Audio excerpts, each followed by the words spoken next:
Hello everyone, Sandy Grove, registered nurse here again with Health Tracks at Home.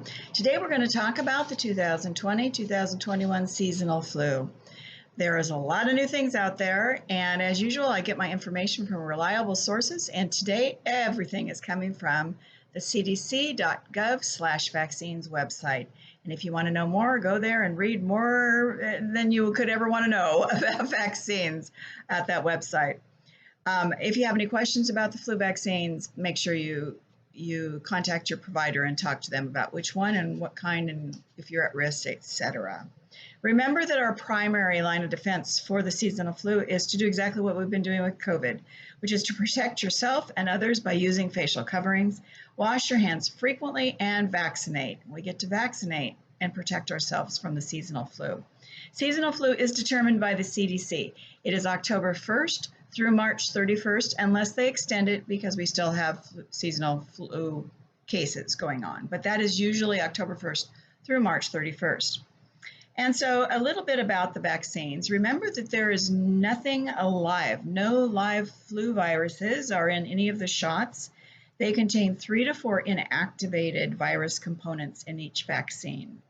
Protection. That's another thing that you need to know is that it takes up to 2 weeks before you have complete protection and immunity for the seasonal flu. So if you're going to be traveling, you have to travel for some reason, please make sure that you leave enough time so that you can protect yourself not only from the seasonal flu, but from COVID-19 as you want to stay safe out there. The age recommendations and the high-risk parameters. The age recommendations are 6 to 100 plus, and age 6 months to 8 years may require 2 doses. Parents, if you're watching, talk to your physician about the parameters for that. Greater than 65, we again have the high dose, which is 4 times the normal antigen in that vaccine, or the regular quadrivalent. They do not recommend or say one is better than another. They say they both have the same thing. One just has 4 times the amount of antigen.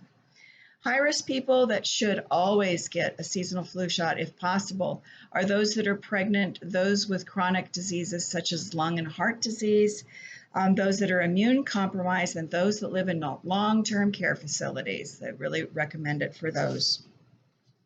And then the nasal vaccine, as we said, that's what's live. And that is called an attenuated, which means a weakened virus that is within the nasal spray. However, you do need to know that for 7 days after receiving that, you can transmit the influenza virus. So you need to make sure you do not live in a home where you may give that to somebody who is immune compromised or older that might get it from you. So there's a lot of no's about and should nots about the nasal spray. So make sure you're well informed if you even consider that for yourself or for your children or your grandchildren. So then vaccines at a glance. They are available in the standard flu shots, like we always get. And there is the trivalent, which is the 3 components, egg-based vaccine. There is the quadrivalent, or 4 components, and it's an egg-based vaccine. Then we have our egg-free flu shots. We have 2 now. The first one is called a cell-based vaccine, which is egg-free, and the other one is the recombinant influenza vaccine as well.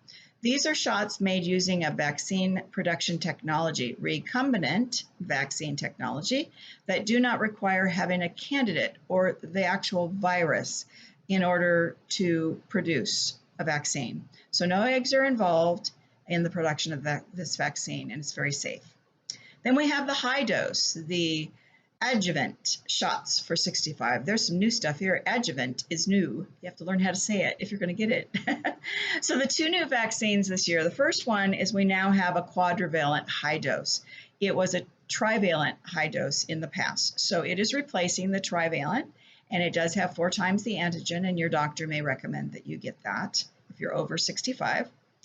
The quadrivalent adjuvant, isn't that wonderful? Vaccine contains an ingredient that helps create a stronger immune response.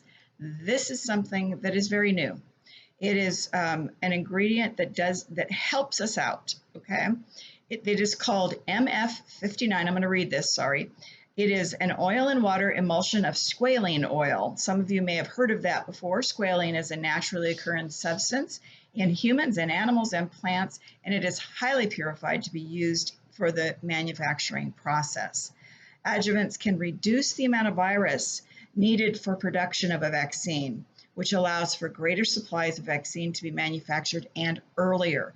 They have been working on this for quite a few years in a hope that we can get the flu vaccines out there within a 6 month time period so that we have the most current vaccine and viruses to be used to put in our seasonal vaccine. So we're hoping that this is a good thing, that it's going to work. But this is nothing like what is being used to make the COVID-19 vaccine, which is called mRNA. That is totally different than what we're talking about here. So this is a safe product that is being added to help the immune process to develop a greater immunity with the vaccine. Then we have the preservative-free shots. You just need to ask for that. They always have those available, as they do have the egg-free available at the site. Then there is the live attenuated influenza vaccine. Like I said, it's a vaccine that is a nasal spray with a weakened live virus for only 6 to 49 years old. And then we have a jet injector this year. One of the quadrivalents from one of the companies is available to be used in a jet injector. And I think they decided that we might have issues regarding administration this year because of COVID-19.